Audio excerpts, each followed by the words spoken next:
Thomas with the lukewarm mess. It's Thomas with the lukewarm mess. It's Thomas with the lukewarm mess. Food for thought, just giving you something to digest. What's up, everybody? My name is Thomas, Uncle P. and welcome to another episode of The Lukewarm Mess. What's going on, y'all? What we got today, Thomas? On today's episode, we're going to talk about Lil PIRU and why do white people try to be ghetto and go above and beyond just to try to fucking fit in. It don't make sense to me. That's fucking crazy, man. Hey, Lil PIRU, because I seen some shit. He was like Lil PIRU, and all that shit. Hey, let's see what this motherfucker talking about, man. Let's go. Shout out to Zachary Wallenbeck. That's his real name, ain't it? Yeah, So the rapper Lil PIRU is out here speaking on how people have been treating him since he started working out and growing a beard. He says he will treat everybody with respect despite how they look. But unfortunately, everybody is not like that. Let's check it out. Hey, this is gonna sound but it's so true. It made me sick to my stomach because it's things in life that are so superficial and it don't even matter, but it makes the biggest difference. Like, I'm gonna tell y'all, like, ever since I have a beard and I go to the gym and work out and I gain weight and I'm stronger and all type of stuff like that, people treat me different. People talk to me different. You know, if I pull up in a nice car and I have on Louis Vuitton and I'm going to the gym and all this type of shit that don't matter, people will treat you way better and way nicer. Like, I don't give a f if you work out or not. I don't care how many tattoos you have. I don't care if you're famous. I will treat you good based upon the person you are, not the things you have. You know what I mean? But he still hasn't said how they was treating him. You feel me? He said they treating him different. But I ain't hear him say how he was getting treated. Have you heard him say that? They're only treating him different because he looks like he's related to Tekashi 6ix9ine. Nah, but I'm saying though, like, they haven't said how he, you know what I mean? He haven't said how they was treating him. Man, what the fuck this nigga talking about, man? Come on, man, let's finish this shit, man. That's weird. Don't do drugs. What's going on? It's Lil PIRU. Anybody that is in LA, specifically the Valley, you know, like in the Woodland Hills area, Studio City, Burbank, that there is a new treatment facility called Vanity. And I just got off of the phone with a boss man. So anybody that follows me that lives in LA, you're struggling with problems with drug abuse, Something wrong with this alcohol, nigga, man. you're trying to get your life better, you know, you're trying to Something wrong with this motherfucker, man. What's wrong with him, T? He's delusional. I mean, to come from a rich family like he did in upstate New York. He was rich? Yes. Hold on right quick. Hold on. Let me see. He was rich. Yeah, that's how he bought his name to fame. That's how he bought his other personality, so to say.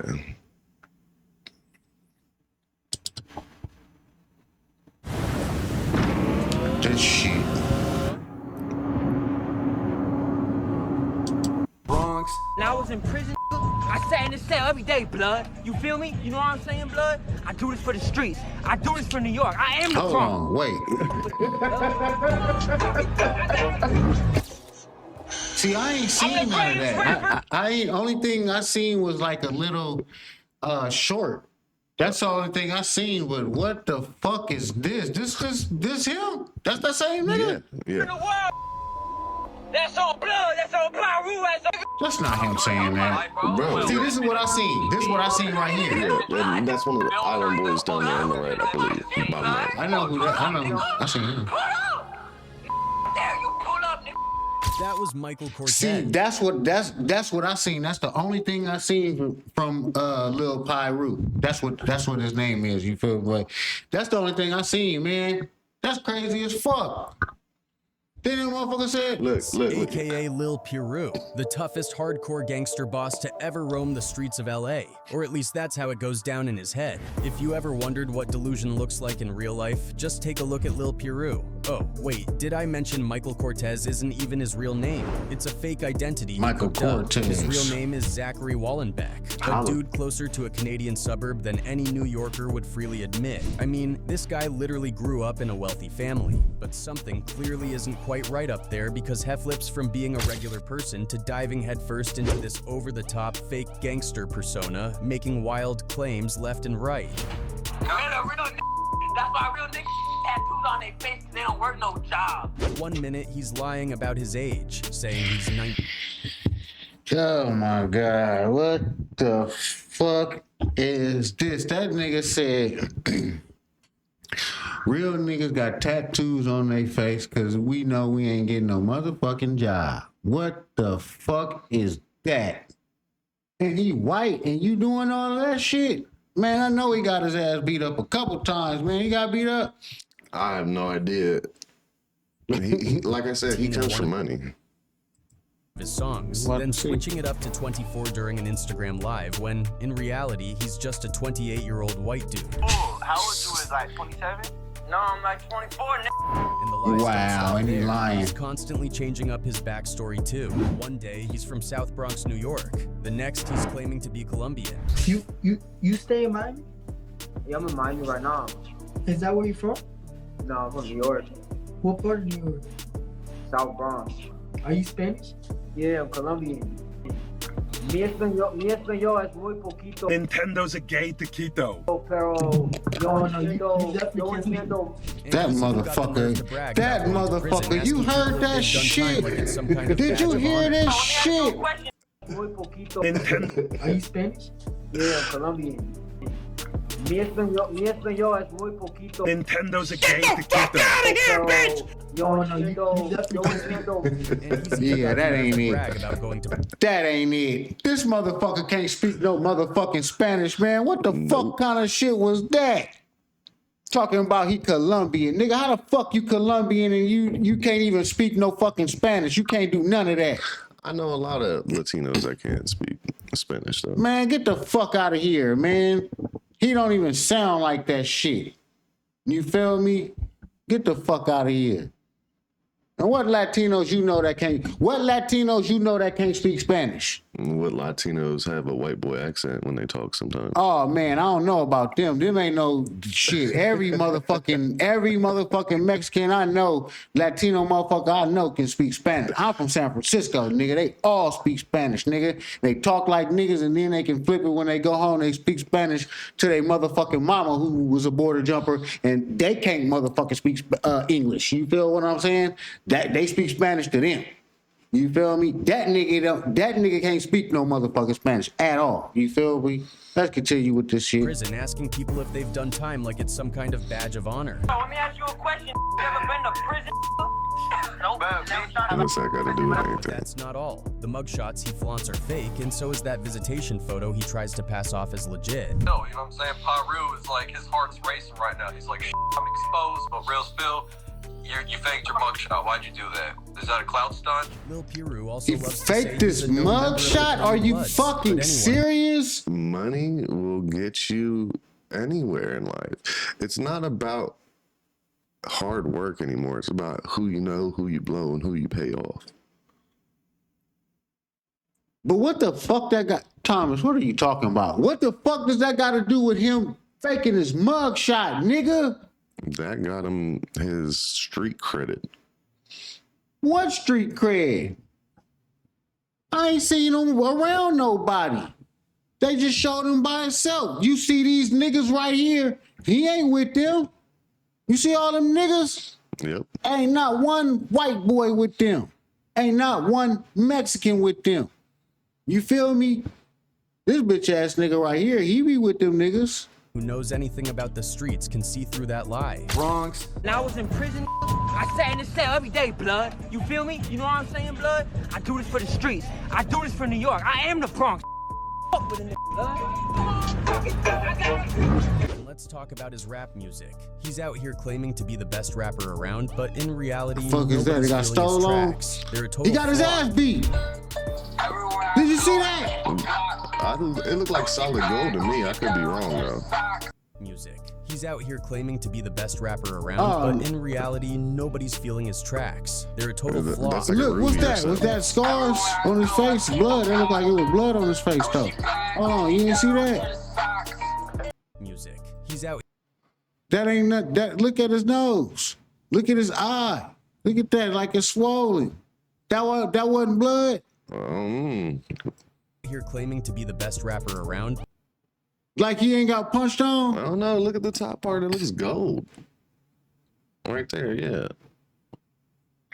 He might have gold teeth, but what about what's this red shit? You see that red shit? How it's extra red? But like he got punched on. Nobody's feeling his tracks. And then look, that right there on his nose. You see that? Like it was blood.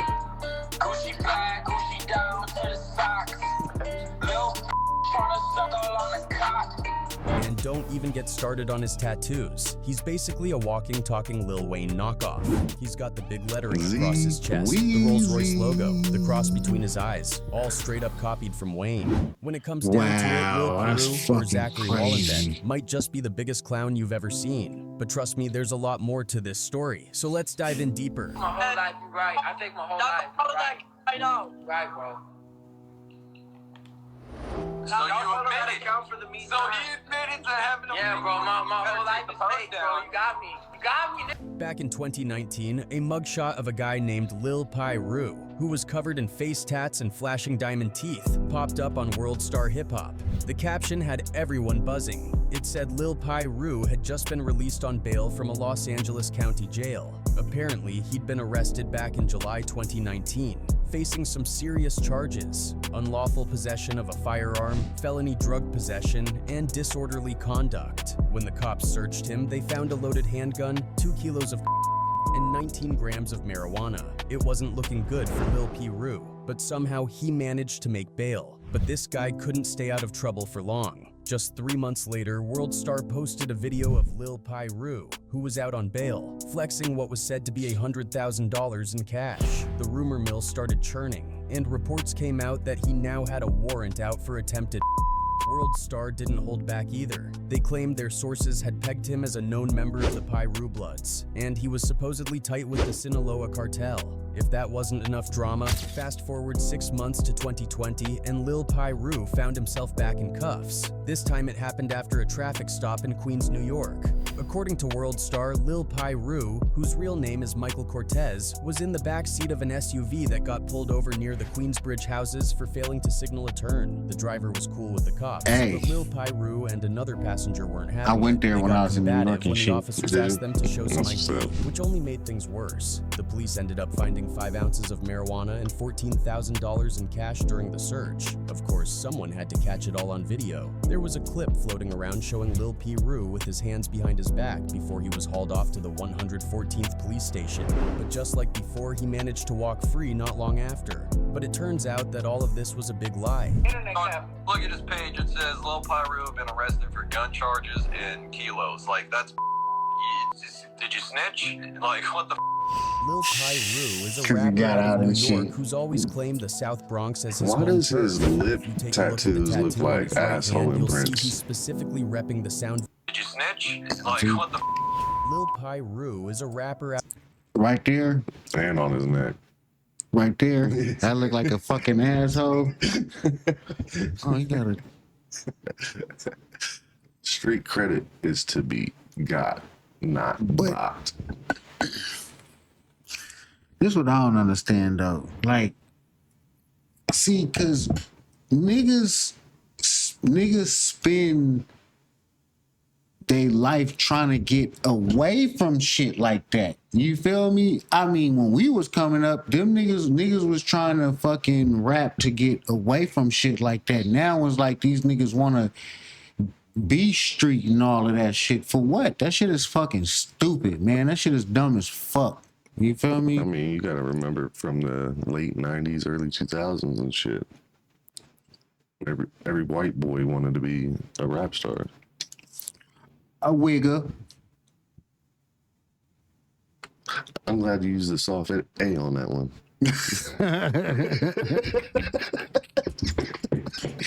This is my nigga Thomas, right? Hell New yeah. York, who's always claimed the South Bronx as his home turf. If you take a look at the tattoo on his right hand, you'll see he's specifically repping the Soundview neighborhood. Now, for those who don't know, Soundview isn't just any spot in the Bronx. It's notorious for its violence and is the birthplace of the infamous S-Money murder gang. This gang was founded by Peter Rawlock, better known as Pistol Pete, who became a legendary figure in the streets. By the time Pistol Pete was 26, he was already facing a mountain of charges, 25 to be exact. These weren't minor offenses either. We're talking racketeering, murder, witness tampering, and even using a machine gun. The guy was deep in the game. And to top it off, some of the murders he ordered happened You see that money he holding right there? Yeah. You can get that shit that says it'll look just like the fucking $100 bills, but it'll say motion picture use only and shit. Yeah. You feel me? Instead of United States, it say motion picture, and that shit be looking real than a motherfucker. You feel me? He was locked up, which Real made as the fuck. prosecutors demand something extra. At the in his concert plea I deal went to to, avoid the death somebody penalty. threw They some out wanted on Pete out. stage. Some motion picture money. Yeah, and everybody went crazy and shit. That's fucking crazy as fuck. I know what they got. It looked like a real Hey, $100 but look, bill though. they didn't check that shit right there. They just put that motherfucker in their pocket. Bro, and When they then, went to go spend that shit, and then you were walking around and you see all these fake $100 bills everywhere and shit. but see, I wonder if that's a felony though, because you know what I mean. That's prop money. You can It's get actually not counterfeit. It's actually prop money. it. You can get it where your face is printed on it now. Yeah, I'm pretty sure. You feel me? You can get fucking like you see that, and I got a fucking Hennessy bottle with my name on it at the house. You feel me? For my brother, his wedding and shit. He got everybody custom bottle Hennessy bottles and shit. You feel me? That shit was cool as fuck. I still would have my shit, but they wouldn't let me take it on a plane and shit. You feel me? So I knew that. So we drunk that shit. You feel me? But anyway, yeah. I don't know. That might be all for this nigga though, cause yeah.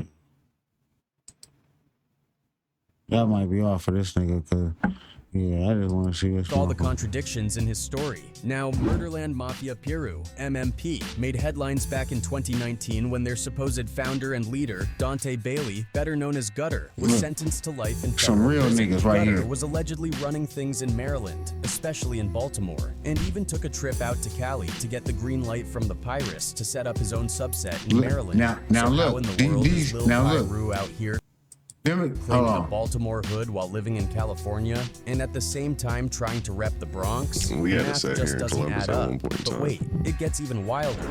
Lil PIRU is out here telling folks he's a 24-year-old Colombian dude when he's chatting it up on Instagram with teenagers. In reality, though, he's a 28-year-old white guy. Yo, I got no record label deal, bro. I did everything on my own, out the mud. That's cool. How old you was, like 27? No, I'm like 24. Show some respect, blood. This man is out here living a lie, pretending he's Hispanic, going by the name Michael Cortez, probably thinking that'll get him a pass to say the N-word. But that's all cap. You don't have to look too hard to see the truth. Just check out his sister. Gorgeous blonde hair, blue eyes, the whole 9 yards. The genetics don't lie. And get this, his sister lives out in Cali, too. That's why he And they covered even his face up like that with the tat, so he can lie and say he Colombian. Yep. That's exactly why he did that.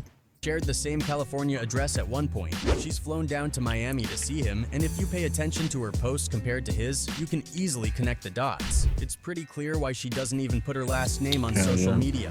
Probably because of how many people have tried to blow the whistle on Zachary Wallenbeck and expose his whole fake persona. Now, the dumbest thing one would ever hear coming out of Lil PIRU's mouth has nothing to do with claiming Bloods or running the South Bronx. It's when he asks someone if they've ever been to prison. Like that's supposed to make you tough or something. Let me ask you a question. Ever been to prison? Nope. Yeah, that's enough of this nigga, Dude had the man. audacity to claim he did 25 months on Instagram, but that's just big cap. For starters, he was all over 25 months Twitter is the a whole little year over of 2 years. 2016. If he really was locked 25 up, you know he months would have been snapping is a little selfies every over 2 chance he years. got, showing off a prison phone or something. You know what I'm saying? You got exposed, they found out that you actually never been arrested. You know what I'm saying? And let's not even get started on those fake mugshots and that bogus visitation photo. Anybody who knows the game knows that in Los Angeles County Jail, general population inmates wear blue uniforms. High-power inmates and those on keep away, who either pose a threat or need protection, wear orange. Just like Soulja Boy did when he was locked up. Soulja was in PC, same as Suge Knight. So if Lil PIRU wasn't smashing anything in jail, he either had to be in power inmates and those on keep away, who either pose a threat or need protection, wear orange. Just like Soulja Boy did when he was locked up. Soulja was in PC, same as Suge Knight. So if Lil PIRU wasn't smashing anything in jail, he either had to be in PC or he didn't do his homework on how to fake a jail pic. But honestly, it's more likely he just made the whole thing up. And you faked that mugshot, and you faked that picture of you in prison talking on the phone. You know what I'm saying? You went to a movie set for that. And here's the thing. There's no way you're bailing out on charges involving 2 kilos and a gun, then skipping the state and getting arrested in New York.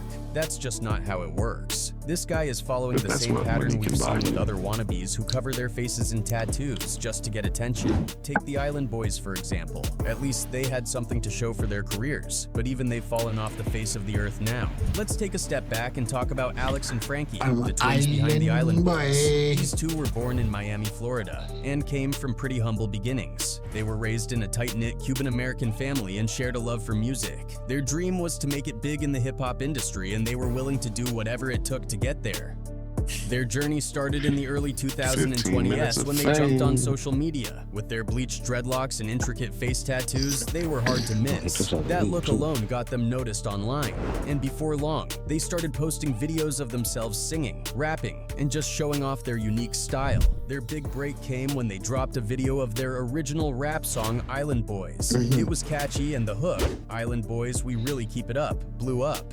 The video went viral, pulling in millions of views, and suddenly everyone was remixing and parodying the track.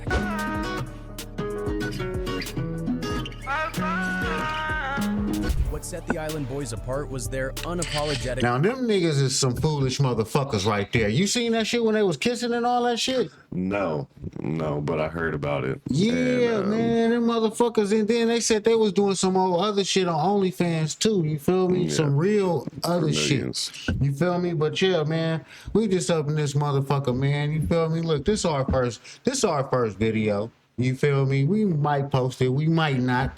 It all depends up to Thomas if he want to post it up. You feel me? I think I like this one. You know what I'm saying? He gonna cut this motherfucker up. You feel me? Nothing to it but to do it. We gonna, I'm telling you, this gonna be a good ass channel. We gonna be talking about everything. We gonna get it right. You feel me? And we gonna fuck with y'all as long as y'all fuck with us. You feel me? Anyway, I'm Uncle P. I'm Thomas. This the Lukewarm Mess. Peace out. God bless. Love y'all.